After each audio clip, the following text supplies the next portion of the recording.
हम लोग देखेंगे क्लास 10 का मैथ चैप्टर 2 पॉलिनोमियल। ठीक है, एक टॉपिक है geometrical meaning of the zeros of a polynomial.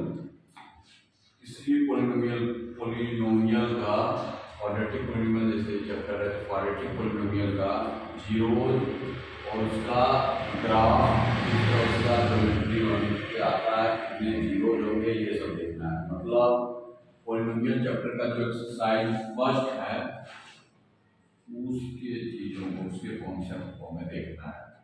Exercise first 1.1 नहीं, ये हो जाएगा सेकंड चैप्टर 2.1 एक्सरसाइज।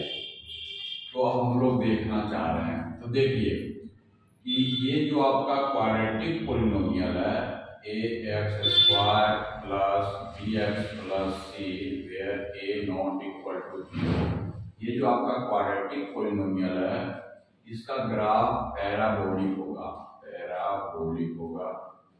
ठीक है, पैराबोला एक चैप्टर है जो पॉइंट सेक्शन में आपको 11th क्लास में पढ़ना है। तो इस पैराबोला में थोड़ा सा चर्चा कर लेते हैं कि जो पैराबोला है वो y² इक्वल टू 4ax ये कैटेगरी है। इसका भी अगर हम ग्राफ बनाना चाहें तो x एक्सिस और y एक्सिस, तो इसका ग्राफ इस तरह से होता है। अगर दूसरा देखें y² इक्वल टू -4ax, इसमें और इसमें का फर्क है, इसमें पॉजिटिव था, यहाँ पे ये निगेटिव लग गया। तो इसका अगर हम ग्राफ बनाएंगे, ये y एक्सिस है, ये x एक्सिस है, तो ग्राफ इस साइड ना होकर के निगेटिव की वजह से ऐसा हो जाएगा। तीसरा जो है आपका x² इक्वल टू 4ay है, तो इसका अगर हम ग्राफ बनाएंगे, x एक्सिस है, ये y एक्सिस है, ये 4ay, तो ग्राफ इस तरह से हो जाएगा। इसी तरीके से x² इक्वल टू -4ay होगा। अगर इसका हम ग्राफ देखना चाहें तो y के साथ ये माइनस है, तो निगेटिव y एक्सिस की तरफ ऐसा जाएगा। तो हम लोगों को ये पैराबोलिक ग्राफ 11th में पढ़ना है, लेकिन थोड़ा सा हम लोग चर्चा कर लिए तो आपको पता होना चाहिएगा।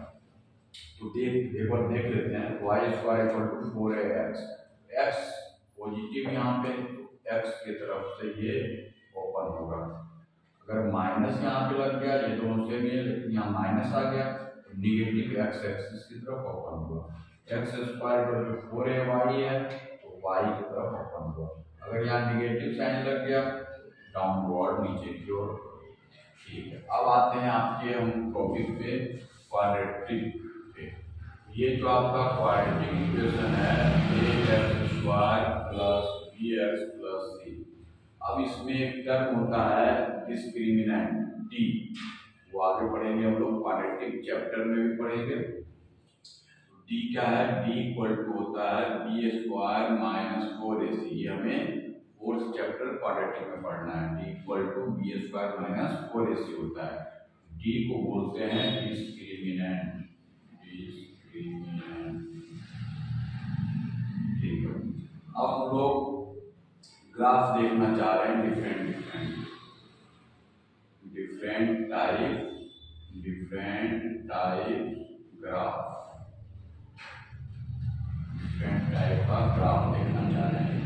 फर्स्ट इफ d, पहले हम लोग यहाँ पे अब थोड़ा सा चर्चा ये भी कर लेते हैं, क्या d पे थोड़ा लोग करके बात कर लें डिस्क्रिमिनेंट के बारे में। वैसे तो हम लोग डिटेल में फोर्थ चैप्टर में पढ़ेंगे, तब पर भी देख लेते हैं।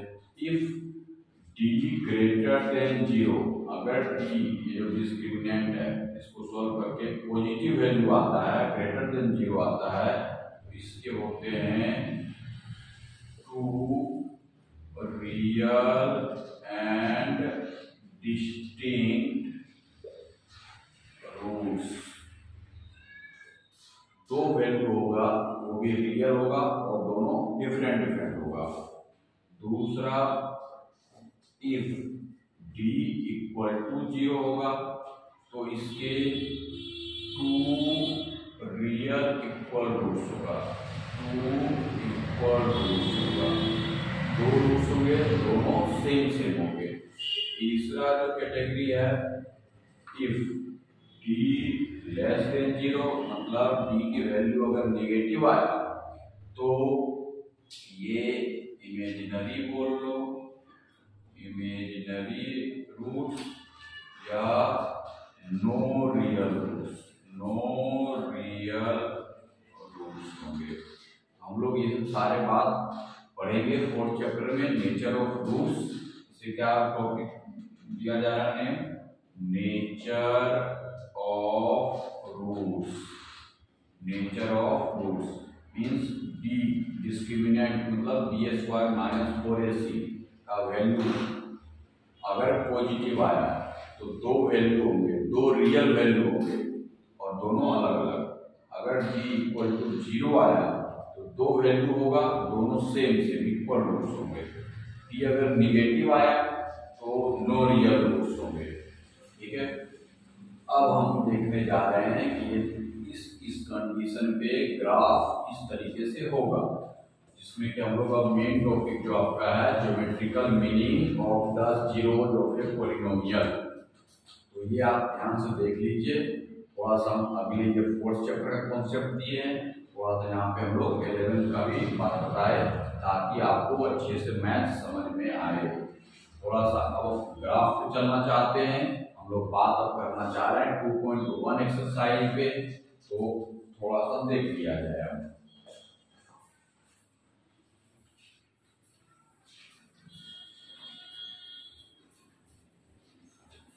ठीक है, अब हम लोग देख रहे हैं यहाँ पे आगे। अब इसमें हम लोग ग्राफ देखते हैं। पहला केस, केस फर्स्ट, हम लोग अब ग्राफ देखने जा रहे हैं। आपके बुक में जो ग्राफ है एक्सरसाइज 2.1 का, उसमें हम लोग देखने जा रहे हैं। पहले एग्जाम्पल पे बात करते हैं, वो देखते हैं पहले। Case first, if a greater than 0 and d greater than 0। पहले तो आपको ये देखना है कि अगर a पॉजिटिव हुआ, अगर a मतलब x स्क्वायर का ये जो कोफिशिएंट है, अगर a पॉजिटिव हुआ तो आपका a अगर पॉजिटिव है, a पॉजिटिव है तो आपका ग्राफ होगा अपवर्ड डायरेक्शन में होगा। ए अगर नेगेटिव है तो ग्राफ नीचे की डायरेक्शन में होगा। ये ध्यान रखना है। ये जो एक्स स्क्वायर का कोफिशिएंट ए है, ये अगर ग्रेटर देन 0 होगा तो ऊपर की ओर अपवर्ड डायरेक्शन में पैराबोला होगा, और ए नेगेटिव है तो नीचे की डायरेक्शन में होगा। अब डिफरेंट कंडीशन हम लोग देख रहे हैं। If A greater then is first, A first है आपका क्या, ए ग्रेटर देन 0 और डी भी ग्रेटर देन 0। इस कंडीशन में अगर हम ग्राफ बना के देखना चाहेंगे, एक्स एक्सिस है, ये वाई एक्सिस है, तो ए पॉजिटिव है मतलब आपका पैराबोलिक ऊपर की ओर होगा। डी ग्रेटर देन 0 है, अभी हम लोग देख चुके थे, डी ग्रेटर देन 0 होगा तो दो अलग अलग डिस्टिंक्ट रूट्स होगा।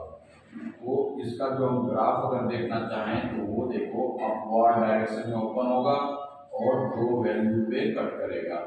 वैल्यू चाहे पॉजिटिव निगेटिव दो रूट हो सकते हैं, वो वैल्यू ये अगर एक्स एक्सिस को दो पॉइंट पे कट करेगा दो वैल्यू होगा।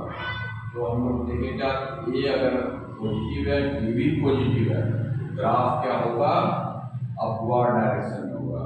केस 2, दूसरा कंडीशन, इफ ए निगेटिव हो, ए लेस देन 0 हो बट डी ग्रेटर देन 0, ये कंडीशन, ए लेस देन 0 और डी ग्रेटर देन 0। और इसका अगर हम लोग ग्राफ देखना चाहें, ये एक्स एक्सिस वाई एक्सिस, देखिए हम बता चुके हैं कि ए अगर निगेटिव होगा तो डाउनवर्ड होगा और डी पॉजिटिव है तो दो अलग अलग रूट्स भी होंगे, मतलब एक्स एक्सिस को कट करेगा दो अलग अलग पॉइंट पे। देखो पैराबोला डाउनवर्ड हुआ, पैराबोला डाउनवर्ड हुआ, इस एक्स एक्सिस को एक इस पॉइंट पे कट किया, एक इस पॉइंट पे कट किया, तो दो अलग अलग वैल्यू भी होंगे और पैराबोला डाउनवर्ड होगा। अब आगे देखिए केस थर्ड। अब ए ग्रेटर देन 0 और डी की वैल्यू लेस देन 0। अब यहाँ देखिए ए पॉजिटिव है और डी क्या है, लेस देन, निगेटिव हो, तो क्या बोले थे, नो रियल रूट्स। तो नो रियल रूट्स पहले, अब देखिए इसका ग्राफ कैसा होगा, ए पॉजिटिव है मतलब अपवर्ड डायरेक्शन में, लेकिन डी क्या है, लेस देन 0 है। डी लेस देन 0 है मतलब नो रियल रूट्स। तो नो रियल रूट्स मतलब ये जो एक्स एक्सिस को है ये टच भी नहीं करेगा। जैसे अगर एक्स एक्सिस को एक पॉइंट पे टच किया तो 1 0, अगर 2 पॉइंट पे टच किया तो 2 0। तो एक अगर ये डी लेस देन 0 है, इसका तो रियल रूट्स होना ही नहीं है, नहीं होना है तो ये किसी एक्स एक्सिस को टच नहीं करेगा। Case 4 a less than 0, d less than 0। ध्यान से देखिएगा, अब ये एक्स एक्सिस है, ये वाई एक्सिस है, ए लेस देन 0 पैराबोला नीचे डाउनवर्ड के डायरेक्शन में होगा, और डी लेस देन 0 है मतलब एक्स एक्सिस को टच नहीं करेगा। क्यों? क्योंकि नो रियल रूट्स, तो ये एक्स एक्सिस को टच नहीं करेगा और डाउनवर्ड में होगा। अब चलते हैं अगले केस पे। तो अगले केस पे हम बात करें फिफ्थ केस। तो इसमें क्या है, ए ग्रेटर देन 0 और डी इक्वल टू 0। अब ये कंडीशन देखते हैं कि ए ग्रेटर देन 0 और डी इक्वल टू 0। तो इसमें क्या होता था, two equal roots, two real equal roots या 0। इसके लिए अगर ए पॉजिटिव है मीन्स जो आपका ग्राफ होगा पैराबोला होगा, अपवर्ड डायरेक्शन में होगा। डी इक्वल टू 0 है मतलब सेम वैल्यू इक्वल रूट्स, मतलब 2 0 होंगे वो भी इक्वल। तो जैसे इसको क्या करना है, एक पॉइंट पे टच करके इस तरह एक पॉइंट मतलब 2 वैल्यू होंगे, दोनों इक्वल होंगे। केस 6 देखें तो ए लेस देन 0 और डी इक्वल टू 0। तो इसमें क्या होगा, ए लेस देन 0 है मतलब जो आपका डाउनवर्ड ए लेस देन है तो डाउनवर्ड में होगा, डी इक्वल टू 0 है, एक पॉइंट पे इसको टच करेगा। तो एक पॉइंट पे इसको टच करेगा तो 2 वैल्यू होंगे बट इक्वल होंगे। तो फिर से एक बार हम लोग चर्चा कर लेते हैं ध्यान से। हम लोग ग्राफ के बारे में क्या कि geometrical meaning of the zeros of a polynomial repeat कर देते हैं बात, आपको अच्छा समझ में आ जाए। 2.1 जो पॉलिनोमियल चैप्टर है 2.1 एक्सरसाइज उस पे देख रहे हैं हम लोग। ये क्वाड्रेटिक पॉलिनोमियल है, पैराबोलिक टाइप का होगा। तो हम बोलना ये चाह रहे हैं अगर एक्स स्क्वायर के आगे का कोएफिशिएंट पॉजिटिव होगा, ये अगर पॉजिटिव होगा तो आपका जो पैराबोला होगा ये अपवर्ड डायरेक्शन में होगा, अपवर्ड डायरेक्शन में ओपन होगा। लेकिन ये अगर लेस देन 0 होगा ये डाउनवर्ड डायरेक्शन में होगा, नीचे की ओर ओपन होगा, इस तरह से नीचे की ओर ओपन होगा। अगर ध्यान देना क्या बोले, ए लेस देन 0 तो नीचे की ओर, ए ग्रेटर देन 0 तो ऊपर की ओर। ठीक है, तो अलग अलग हम लोग कंडीशन लेकर के चल रहे हैं। अब हम लोग देख रहे हैं डी, अभी जस्ट चर्चा किए थे, डी की value B square minus 4ac, D को डिटरमिनेंट बोलते हैं।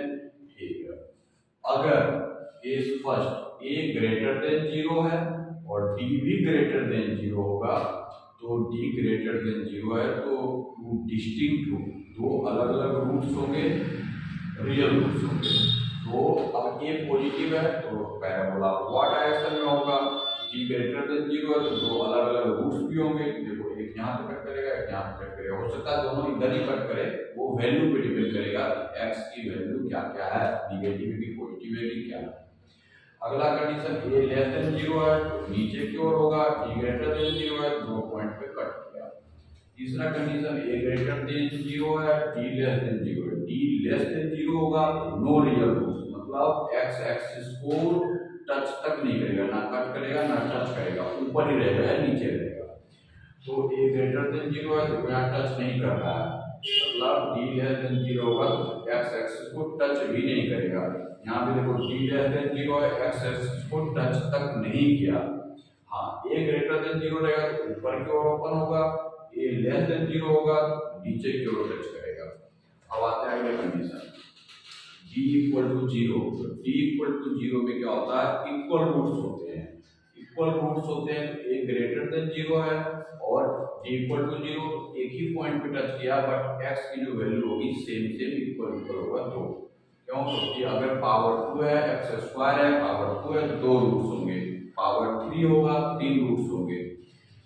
तो a लेस देन 0 है तो नीचे की ओर आएगा। तो ये था आपका पैराबोलिक ग्राफ। इसके बाद हम लोग डायरेक्ट अब चलते हैं 2.1 एक्सरसाइज पे। तो अब 2.1 इसको ध्यान से देख लीजिए, अगर नोट करना है तो नोट भी कर लीजिएगा, देख लीजिए अब थोड़ा सा।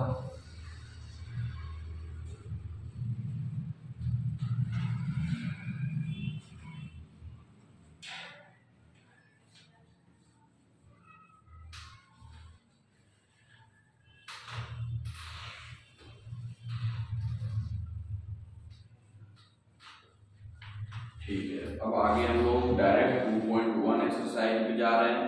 थोड़ा 2.1 एक्सरसाइज पे जाने से पहले थोड़ा हम और देख लेते हैं एक दो बार, उसके बाद आपको आसानी से समझ में आ जाएगा। जैसे कुछ एग्जाम्पल पहले देख लेते हैं। जैसे ये है एक्स एक्सिस, ये है वाई एक्सिस। अगर ग्राफ ऐसा हुआ तो देखना हमें एक्स एक्सिस है, ग्राफ एक्स एक्सिस को कितने पॉइंट पे कट किया या टच किया। तो 1 2 3 एक्स एक्सिस पे 1 2 3 पे किया, मतलब इसके जो जीरोज होंगे या रूट्स होंगे वो 3 होंगे। ये मत देखना, वाई पे नहीं देखना है, केवल एक्स एक्सिस पे देखना है, वाई पे नहीं देखना है। अगर कोई ग्राफ है, अगर देखें और कोई ग्राफ देखें, अगर मान लो इस तरह कट किया तो अब ये वाई एक्सिस है, ये एक्स एक्सिस है। तो एक्स एक्सिस को यहाँ पे कट किया, यहाँ पे किया, तो इसके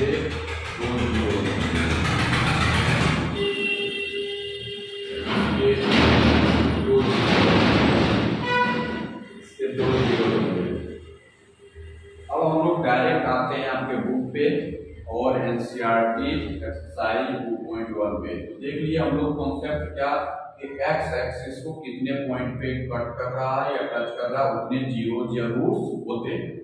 1 2 3 3 जीरो, 1 2 2 जीरो। अब डायरेक्ट आते हैं हम आपके बुक 2.1 एक्सरसाइज पे और डिफरेंट ग्राफ को देखेंगे और कितने जीरोज या रूट्स होंगे उस पर हम लोग चर्चा कर लेंगे।